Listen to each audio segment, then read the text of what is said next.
Single parent. எனக்கு 2 Angeles இருக்காங்க. அவங்களுக்காண்டி தான் இந்த வெஸ்டீஜ் ஆப்பர்ச்சுனிட்டி நான் எடுத்து பண்ணிட்டு இருக்கேன். இன்னொரு விஷயம் என்ன அப்படின்னு பார்த்தீங்கன்னா, இந்த நான் படித்தது வந்து MA English journalism and communication படிச்சிருக்கேன், எம்எஸ்சி சைக்காலஜி படிச்சிருக்கேன். நான் படித்த டைமில் பார்த்தீங்கன்னா ஒர்க்கு போகிறதுக்கு எனக்கு ஆஃபர் இருந்துச்சு. பட் எங்கள் வீட்டு சூழ்நிலையில் அப்பா வந்து என்ன சொல்றது, வெளியே ஒர்க்குக்கு போகக்கூடாது அப்படின்னு ஒரு விஷயம் சொன்னதுனால வெளியே ஒர்க் போக முடியல. அந்த சூழ்நிலையில இருக்கும்போது குழந்தைங்க 2 பேருக்கும் என்ன சொல்றது, பெரிய பொண்ணுக்கு வந்து ஒரு 3 இயர்ஸ் இருக்கும்போதும் 3-4 இயர்ஸ் இருக்கும்போது, சின்ன பிள்ளை கை குழந்தைய ஒரு 6 மாசம் இருக்கும்போது ஹஸ்பண்ட் வந்து ஒரு ஆக்சிடென்ட்ல இறந்துட்டாங்க. அதுக்கு அப்புறம் தான் வந்து ஃபேமிலியில என்னன்னா ஒரு சின்ன சின்ன விஷயத்துக்கும் கேள்விகள் ரைஸ் ஆக ஆரம்பிச்சிச்சு. அது வரையும் எல்லாமே செட்டில்டு தான். எனக்கு வந்து ஃபேமிலியில கஷ்டம் அப்படின்னு சொல்றதுக்கு இல்லை. ஆனா ஹஸ்பண்டுக்கு அப்புறம் ஒரு சில விஷயத்துல வந்து பார்த்தா கொஸ்டின்ஸ் ரைஸ் ஆகும்போது எனக்கு நம்ம இண்டிபெண்டா இருக்கணும், நம்ம வந்து ஒருத்தவங்களை டிபெண்ட் பண்ணி இருக்கக்கூடாது அப்படிங்கிற ஒரு தாட் வந்து உண்டாக ஆரம்பிச்சிச்சு. அப்ப இருந்து ஒவ்வொரு விஷயமா பண்ண ஆரம்பிச்சேன். என்னால வெளியில போக முடியாது. இன்னொன்னு, வெளியில ஆஃபர் கிடைச்சாலும் ஒருத்தவங்களுடைய சப்போர்ட்ல தான் போக முடியும். அப்படி இருந்தாலும் 100% எனக்கு என் மேல வந்து கான்பிடென்ட் அதை அடிச்சுக்கவே முடியாது. யார் என்ன ஒரு விஷயத்த செய்யக்கூட உன்னால முடியாதுன்னு சொன்னாங்கன்னா அதை செஞ்சு காமிச்சிருவேன். அந்த மாதிரி மைண்ட் செட்டு தான் எனக்கு. அப்ப இந்த மாதிரி ஒரு சூழ்நிலை சொல்லிட்டு இருக்கும் போது என்ன பண்றது அப்படின்னு சொல்லிட்டு நிறைய ஆன்லைன்ல பண்ணியிருக்கேன். வெளியில தானே போகக்கூடாது, நான் ஆன்லைன்ல இருந்து எல்லா விஷயமும் பண்ணுவேன் அப்படின்னு சொல்லிட்டு என்ன சொல்றது, ஆன்லைன்ல நிறைய சர்ச் பண்ணுவேன், யூடியூப்ல சர்ச் பண்ணுவேன், ஃபேஸ்புக்ல சர்ச் பண்ணுவேன். இந்த மாதிரி சர்ச் பண்ணி நிறைய விஷயங்கள் ட்ரை பண்ணியிருக்கேன். நிறைய விஷயங்கள் அது போகாம இருந்தும் இருக்குது. ஆனா எதையும் விட்டது இல்லை. அதுக்கப்புறம் வேற என்ன பண்ணேன், டிட்டர்ஜென்ட் நானா தயாரிச்சு அது கூட நான் செல் பண்ணேன். பட் ஆனா என்னால மார்க்கெட்டிங் பண்ண முடியல, வெளியில போய் ஒரு விஷயத்த வந்து ரீச் பண்ண முடியல. இப்படி நிறைய விஷயங்கள் செஞ்சிட்டு இருக்கிற நேரத்துல ஃபைனலா என்னாச்சு, ஒரு குறிப்பிட்ட நாள் போக போக வீட்டுல பிள்ளைங்கள் வளர ஆரம்பிக்கும் போது நிறைய பினான்சியலா இஷ்யூ ஸ்டார்ட் ஆகுது. ஒரு பிள்ளைங்களுக்கு எஜுகேஷனா இருக்கட்டும், எல்லா விஷயத்துலயும் ஸ்டார்ட் ஆகும்போது நம்ம இப்படியே இருந்தா சரிப்பட்டு வராது, ஏதாவது பண்ணியே ஆகணும் அப்படிங்கிற அந்த தேடல் வரும்போதுதான் எனக்கு வந்து ஆன்லைன் கிளாஸ் போயிட்டு இருந்துச்சு. எப்படி சொல்றது, ஒரு half an hour வந்து ஆன்லைன் கிளாஸஸ் கம்யூனிகேஷன் ஸ்கில் அந்த டாபிக்ல வந்து எந்த ஏஜ் குரூப், சின்ன வயசுல இருந்து சரி வயசானவங்க யாரா இருந்தாலும் ஒரு half an hourக்கு மந்த்லி வந்து அதுக்கு எனக்கு ஒரு 500 தான் பே கிடைக்கும். அதையும் எடுத்து பண்ணினேன். அப்ப அந்த டைம்ல தான் எனக்கு வெஸ்டீஜ் ஆப்பர்ச்சுனிட்டி கிடைச்சிச்சு. எனக்கு இந்த ஆப்பர்ச்சுனிட்டி கொடுத்தது வந்து சுகந்தி பிரான்ச் டைரக்டர் லெவல்ல இருந்தாங்க. அதுக்கப்புறம் அவங்க இல்ல, அதுக்கு பதிலாக கைட் பண்ணிட்டு இருக்கிறது ஏஞ்சல் மேம், ஜோசப் சார் தான் என்னை கைட் பண்ணி கொண்டு வந்தது. இந்த ஆப்பர்ச்சுனிட்டி கிடைக்கும் போது பாத்தீங்கன்னா ஆன்லைன் கிளாஸ் ஃபர்ஸ்ட் ஒரு 2 months ஜாயின் பண்ணது March 17, 2022ல ஜாயின் பண்ணினேன். அப்போ ஒரு 2 months வந்து எனக்கு ஆன்லைன் கிளாஸ், இதுல எந்த ட்ரைனிங்கும் நான் எல்டிபியை தவிர எதுவுமே அட்டென்ட் பண்ணல. அதனால எனக்கு அந்த அளவுக்கு இதுல இன்ட்ரெஸ்ட் இல்லாம தான் நான் கொஞ்சம் டைம் கொடுத்துட்டு வரேன் அப்படின்னு சொல்லிட்டு ரீசன் சொல்லிட்டு இருந்தேன். இதெல்லாம் நான் செஞ்ச மிஸ்டேக்ஸ் சொல்லிக்கிறேன். ஆனா ஒரு 2 monthsக்கு அப்புறம் பாத்தீங்கன்னா ஜூன்ல இருந்து நான் ஸ்டார்ட் பண்ணேன். நானா ப்ரௌஸ் பண்ண ஆரம்பிச்சேன். வெஸ்டீஜ்னா என்ன, இதுல எவ்வளவு ஸ்கோப் இருக்கு, இது பண்ணா நம்மளுக்கு ஒர்க் அவுட் ஆகுமா, இப்படிங்கிற நிறைய விஷயத்த வந்து ரிசர்ச் பண்ண ஆரம்பிச்சேன். நிறைய வீடியோஸ் பார்ப்பேன், ப்ரௌஸ் பண்ணி பார்ப்பேன். இப்படி பார்த்துட்டு எனக்கு ஒரு இன்ட்ரெஸ்ட், எனக்கு ஸ்பார்க் ஏற்பட்டது வந்து பாத்தீங்கன்னா அப்ப ஒரு ஜூன் மாசத்துல நடந்த அச்சீவர் டிப்ஸ் அண்ட் ஐடியாஸ் ட்ரைனிங்ல எனக்கான ஸ்பார்க், நான் என்னுடைய ஒர்க்கை ஸ்டார்ட் பண்ணது வந்து அந்த ஒரு ட்ரைனிங் தான். அப்ப அது பார்த்ததுல இருந்து இது கண்டிப்பா நம்ம எடுத்து பண்ணணும் அப்படின்ட்டு என்ன ஸ்டார்ட் பண்ணிட்டேன்.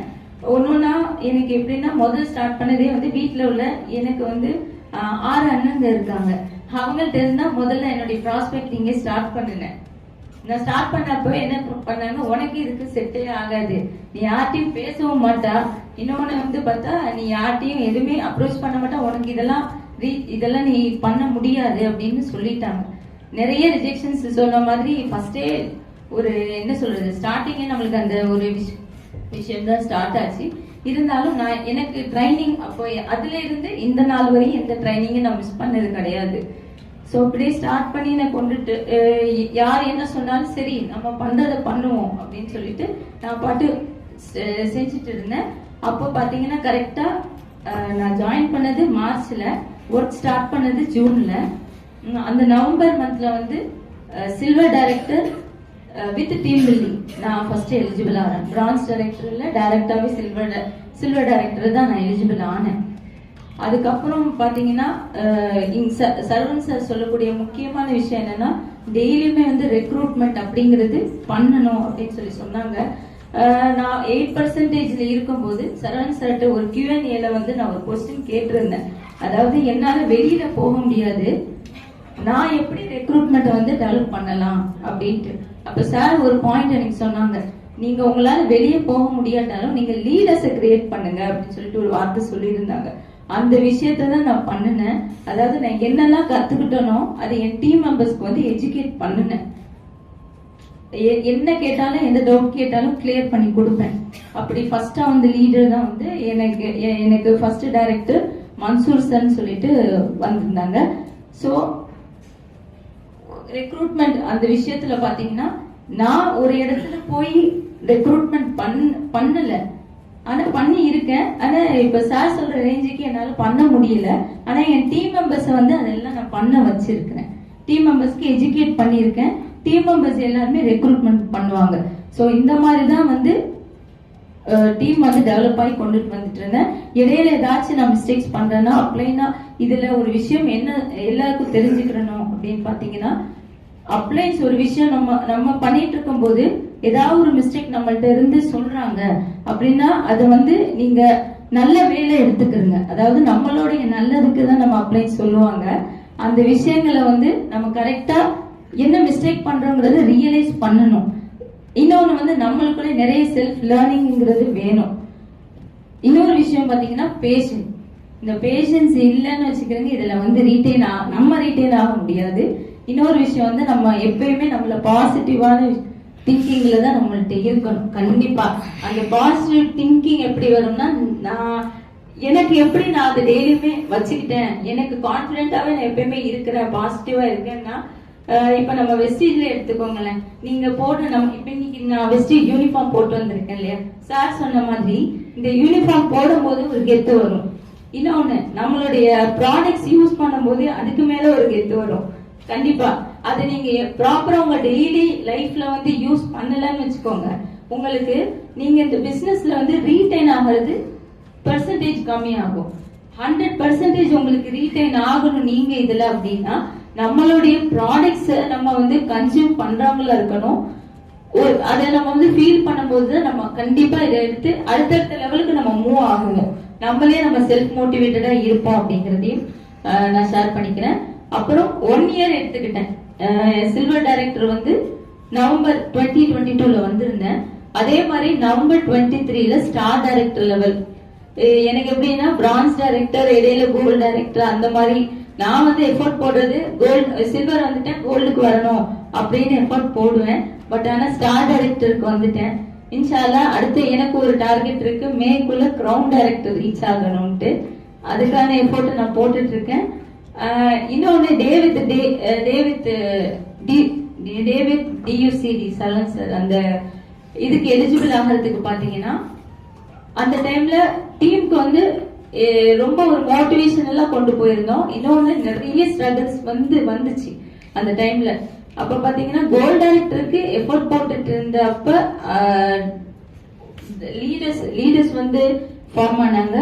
அதுல வந்து பாத்தீங்கன்னா இந்த டேவித் டியூசிடில இப்ப நான் மட்டும் வந்து வாங்கல, என் டீம் மெம்பர்ஸ் இங்க வந்து பிரான்ச் டைரக்டர்ஸா சுகன்யா இந்த வனிதா மேம் 2 பேருமே அவங்களுமே டீமா வந்து வாங்குறதுல நானும் ஹாப்பியா இருக்கேன். நிறைய லீடர்ஸை கிரியேட் பண்ணணுங்கிறது என்னுடைய கனவு.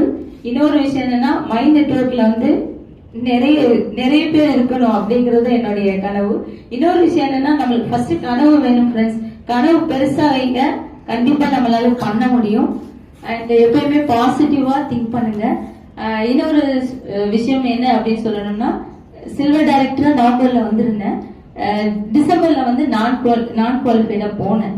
ஆனா அதுக்கப்புறம் இந்த நாள் வரையும் நான் குவாலிஃபைடுங்கிறதுல நான் போனது இல்லை. டைரக்டராச்சும் நான் குவாலிஃபை பண்ணிடுவேன், நான் குவாலிஃபைடுங்கிற இதில் நான் இருந்தது கிடையாது.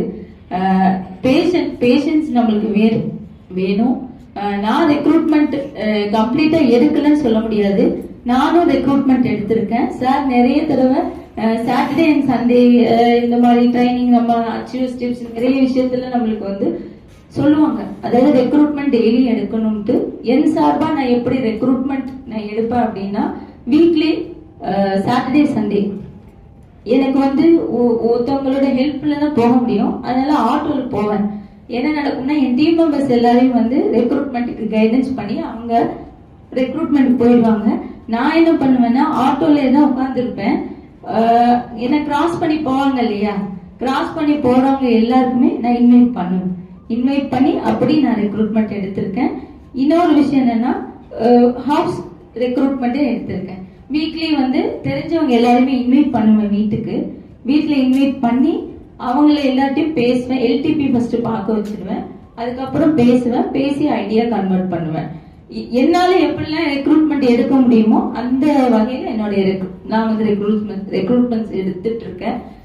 ஸோ ஃப்ரெண்ட்ஸ், நம்ம உங்க எல்லாருக்கும் நான் சொல்ல வேண்டியது என்னன்னா, கிளியரான மைண்ட் செட் வச்சுக்கோங்க. அதாவது நம்ம இந்த பிசினஸ்ல என்ன நடந்தாலும் சரி, யாரு விட்டுட்டு போனாலும், யாரு இருந்தாலும் இல்லாட்டாலும், நீங்க வந்து இங்க நிலையா இருக்கணுங்கிற அந்த மைண்ட் செட் இருக்கணும்.